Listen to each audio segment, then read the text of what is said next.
ছেলে মেয়েদেরকে কখনো ছোট করে কথা বলবেন না। ও যে কোথায় যাবে আপনি জানেন না। আপনি মা হয়ে তাকে সাহস দিবেন, তার কল্পনার জগৎটাকে সাজাতে তাকে উৎসাহিত করবেন। ঠিক কিনা বলেন?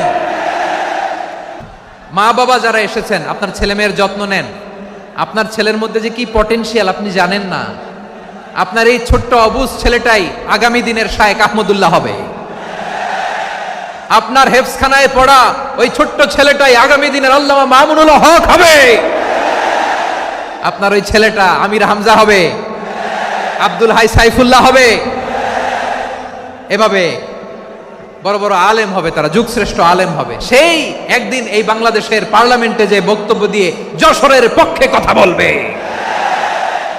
আপনি জানেন না, কাউকে ছোট করবেন না। আপনি ওর কনফিডেন্স আপনি কমাবেন না, আপনি কমাতে পারেন না।